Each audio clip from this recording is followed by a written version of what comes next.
I'm Sarah Fensky, and this is the 314. Every episode, we sit down with St. Louisans who know what makes this place tick. Together, we explore why things are the way they are and how we can make them better.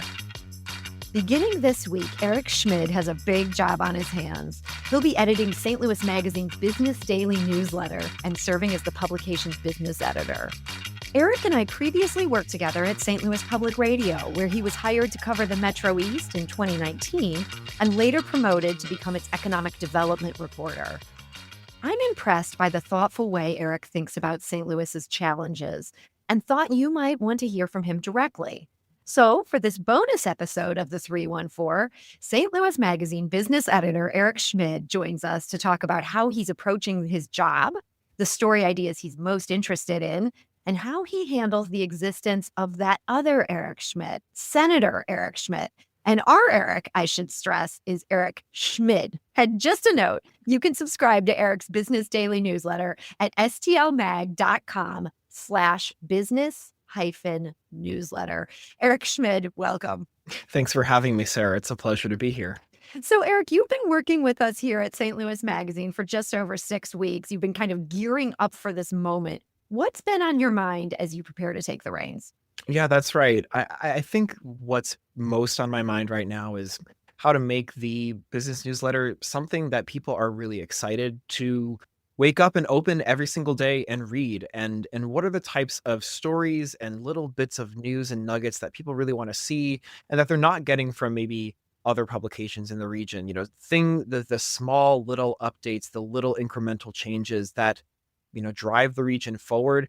Sometimes that stuff is unsatisfying, but it's what I gather people really want to see and want to know what's happening on a daily basis. That's the biggest thing that I think about is really shifting that intensity up, from a weekly or monthly focus to what's happening every single day. And that's kind of a big thing. Yeah, I mean, as you say, that's going to mean some updates. You've heard about this project. Here's the latest on where this stands, but you're also going to tell some big stories too. Oh, absolutely. I mean, there will be days where I'm going out into the field and talking with a lot of people and bringing back an interesting story about something that might be unexpected about St. Louis, or, maybe the ways that people in downtown are looking to shape it, moving forward. I mean, that's one of the big storylines that I followed when I was at St. Louis Public Radio, and I intend to continue following that. Downtown is a big issue, but downtown isn't the only issue in St. Louis. There's all of this interesting stuff happening in the innovation scenes. We're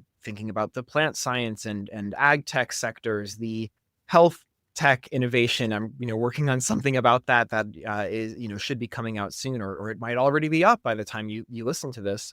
So there are many different sectors. So it's not just about one part of St. Louis, but it's about how the whole region really works together, or maybe it doesn't work together, or it could work together much better. And part of that too involves some of the more far-flung counties. It's not just about St. Louis, the city of St. Louis or St. Louis County, but it's also St. Charles County, Jefferson County, Washington County, also into the Metro East. That's where I started my work at St. Louis Public Radio. I don't really want to forsake those communities that I've covered in the past. I think the overarching thing that I want to bring forward is that this is one region that, hasn't always worked well together in the past, but I see people trying to work much more collaboratively and together moving forward into the future. And those are some of the most exciting stories to highlight and to that I want to look to moving forward. Something I like about your approach to this job is, even though you have editor in the title, it's very clear to me that you are going to keep writing. You've got a lot of sources. It's funny, everybody that I talk to about you coming on, they're like, oh yeah, Eric, I know Eric. Like, they know you personally, even though you haven't been in St. Louis all that long. I mean, 2019, that's 6 years, but it seems like that's something that's important to you. You don't want to just sit at a desk linking to other people's coverage. You want to be out there talking to people.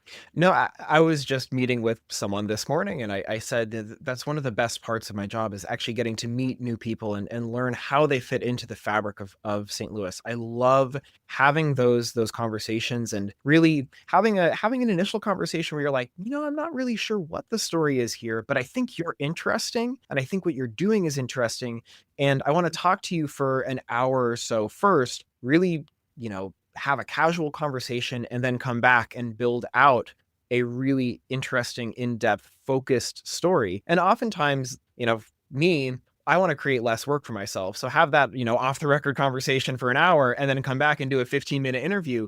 15 minutes is much less time to go over. And usually the answers to those questions are much better. The people that you talk to have a, clearer understanding and idea of what I'm going for. And it makes for, more fun and, sometimes collaborative reporting. But I will say, I am the reporter. I'm not letting my sources say, well, this is, don't use that quote, use that quote. Like, I'm still the one who's deciding on what that, actually goes in there and how it is represented. But I think those conversations out in the community and with people will certainly continue. And I encourage them, please reach out. I want to meet anyone and everyone who is, doing something interesting in the innovation landscape, in the business landscape. No thing is too small is what I've been telling people, because those small things, the small updates, as you know, usually lead to something a lot bigger. For sure. For sure. You talked about how much you like meeting interesting people in town. And while you've been here at St. Louis Magazine, you've already been contributing some really interesting stories.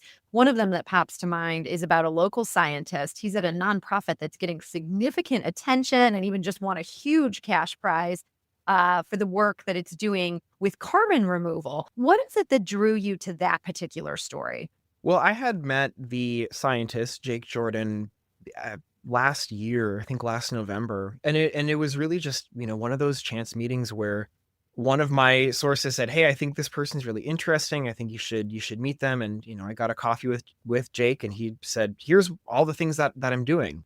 Obviously no story came of it then, but then, we stayed connected a bit, and I had, heard and learned, I had an idea of what this nonprofit, Mati Carbon, that he was working on was doing. And then once they won this big $50 million cash prize, which was a very rigorous competition, he told me. Oh, I bet you don't just give away $50 million. Oh, no. No, and it was one of those things where it was like, you had the top 100, and then they narrowed it down to the top 50, and then the top 40, and then all of a sudden, they're in the top 20, and it's like, all of these different hoops to jump through. But having that connection, I knew that this was a really, really interesting novel idea and approach to a really, challenging issue for the world. And what drew me to it is like, hey, this guy's in St. Louis. Like, we can lay claim to what he's doing. And also, he's a transplant. He had moved here just a couple of years ago. And I think, those stories are ones that I find really fascinating and interesting and fun to lift up, because we sometimes, as I've learned through covering the region here, St. Louisans kind of like to rag on St. Louis and be like, well, it's not so great, or like, this is not going so well. But when you have that outside perspective of someone who's lived in other places and then comes and says, wow, I see all of the amazing things, and I want to be able to get more linked into, some of the different scientific resources here, the plant science resources here, the geospatial resources. I mean, all of those things relate to what Jake Jordan is working on. And, I would hope that by writing about the interesting work, and not just elevates what they're actually working on, but also creates more of that connection to what St. Louis already has expertise in. And maybe in the future we can lay claim to say, well, St. Louis is the, world's leader in carbon removal solutions. I love that. I would totally co-sign to that plan. Not that I know anything about that. How do you balance that desire to be positive and to find solutions with also being realistic about the challenges ahead of us? Is that something you've thought about? Yeah, I think about that a lot. And I think that a lot of that comes down to those, longer conversations that I have with people before even starting to write a story. It's, I want to be upfront and honest about, okay, well, here's where we are right now. And you might have a great vision of where St. Louis can be, or where your work will link into it. I think that there's a way to talk to people about the challenges that we face. St. Louis has population challenges. We need more housing at certain specific levels. That the type of housing that we're building doesn't really match, what needs to be, what we need for a specific kind of growth for to sustain our population. So there's a way to write about those issues without saying, well, everything is horrible and everything is wrong and we're not doing anything right. Because when you open up an article and it's like, here's all of the ways that we're bad, it's like, yeah, okay, I've read that one, I've heard that one. I'm gonna, go check the Cardinals score instead. Because you The start to feel hopeless. Exactly. But there's a difference when you can look and say, yes, these are all of the challenges that we face. These are things that are not going to change in 1 year, 5 year, maybe even 10 years. And being honest about that in coverage while, highlighting the people who say, yes, I also understand it's an issue, but I'm not going to let it get me down. I think Mhm. those are the types of, I guess, framing and angles that I look for, because honestly, like, that gives me hope. I want to be, I like, St. Louis is the place where I choose to live, and it's not the place where I grew up. I don't have that same level of connection that people who grew up here have, but I also think that that helps give me that perspective of, I'm choosing, there's a reason that I choose to be here. There's a lot of things that I really enjoy about people who live here, the history of this region, just the way that you can live here that is different from, where I grew up in Colorado. It's different from where I went to school on the East Coast. It's different from where my brother lives in New Orleans. And there are similarities there. And we joke about the dysfunction of both of our I cities. bet. But there's an element of life that I have really come to enjoy and appreciate here. And I want that to come through, I want that, I guess, hopefulness to come through my reporting, because that's what I feel. You did another interesting story in your sort of short time here at St. Louis Magazine, about companies and workers grappling with the rise of artificial intelligence. This was a story that kind of hit home for me. I'm somebody who has a lot of trepidation on this issue. And it was interesting to hear some smart people talking about what this could mean to a business going forward, what it won't mean, what we should be afraid of, what we shouldn't be afraid of. Is that the kind of story you see yourself looking for going forward as you're the business editor? Yeah, that story was really fun to report. And it was one that just kind of found its way to me because somebody reached out and said, "Hey, we did this survey, and here's what workers and CEOs and are saying about artificial intelligence." This was a local company that had Yes. done this Yeah, survey. a Yeah. local company that is very large, so it has its headquarters here, but has, many far flung employees. But no, I think those are really interesting stories too, because there's always something to be said about, some of the national or even international trends in the workplace or economic trends. And, they play out here in St. Louis. I would think, artificial intelligence is one. Another thing right now, because of tariffs and because of, how, construction materials are, like, construction is another big thing that you can think about. There are ways that, St. Louis is linked into this, national and international economy that, you know I want to highlight. Okay, where's our place? How do we fit into this? How might we be able to, get ahead? What are our strengths, and, what's highlighted there, and how do we compare to other cities that are also dealing with, similar challenges, but don't have the same either positioning, good or bad, that St. Louis has. So as you mentioned, you are a transplant here. You have said you recently changed, or maybe not recently, you have changed your area code. You now have a 314, something I have yet to do. Is this like a sign of your commitment to St. Louis? It's funny because I did I changed it because I was honestly tired of talking to people about, like, well, why wouldn't you want to stay in Colorado? And Colorado is so great, and this Wow. and that. Like, I would call people up and leave messages because, of course, like, if you're in St. Louis, who's going to answer a 970 area code number? Like, why is someone from Colorado calling me? And then it's like, oh, it's somebody, it's this journalist and they want to talk to you. And it's like all of that. And it almost inevitably, the conversation I would be asked, well, why would you want to be in St. Louis? Colorado is so great. And Wow. for me, it's kind of like, I mean, Colorado's fine. Like, I don't like, maybe it's because I grew up there.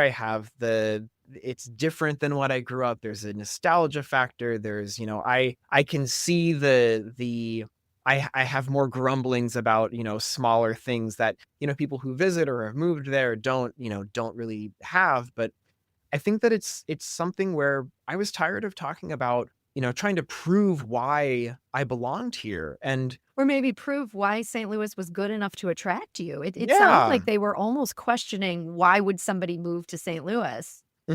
Yeah, why would you choose to be here when the grass is greener somewhere else? Which I can say the grass in Colorado is sometimes greener, but most of the time it's brown all year round. I mean, That's I one that wait, we've got in Colorado right there. But, that question I was sort of getting at of, have you made a commitment here? You did buy a house here. yeah, That's the real commitment. yeah.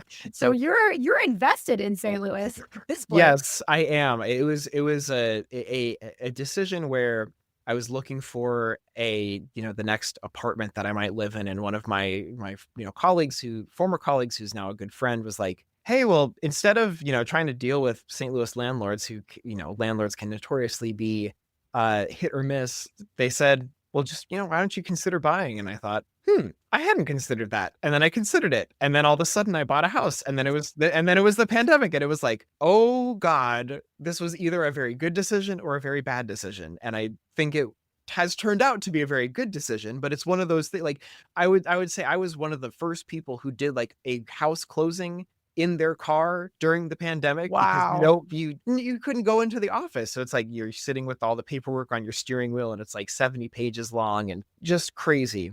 But I would say But that investment has worked out. yes, it absolutely has worked out, and I think it has helped me feel more rooted and grounded, and like, yeah, this is where I am. This is the place that I want to be, and also made it when things got a little bit, when things got tough, because it's, not everything is perfect, but when there were challenges, I had the ability to say, okay, I'm here and I'm committed to being here, and I will have to figure out how to, stay being here.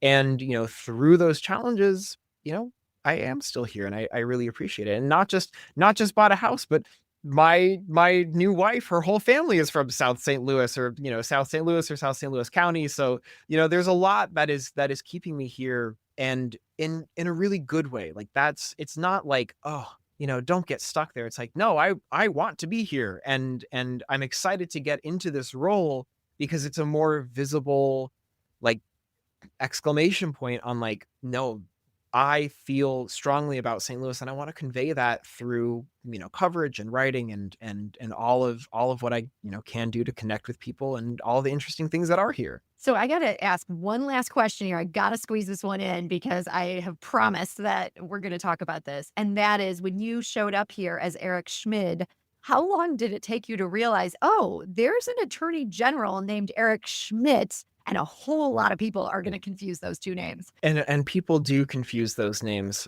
As the first time it ever happened, I was working on this larger investigative project about groundwater contamination in Springfield, Missouri, and I called up the local library there, because they were supposed to have documents that I wanted to take a look at. And I called up, I said, "I'm Eric Schmid with St. Louis Public Radio. I want to get at these documents." And I left a message. And the person called me right back and said, "Oh gosh, I thought you were the attorney general calling." And, like, he was looking for all of these documents. And I was like, "No, that's not me." And, but the thing, I would never, try and say that I was anybody different. But also, if people make that mistake, that is, kind of on them. I will say I did run into the now Senator Eric Schmidt recently, and he did know who I was. He was like, "Oh yeah, I've seen your byline." And we kind of, joked a little bit about having similar names, but having, unique spellings of the last name, because usually our last name is spelled Schmidt, and he has two T's and I have no T's at all. So Yeah, you guys both, you kind of like got half of how this should be spelled. exactly. I love that.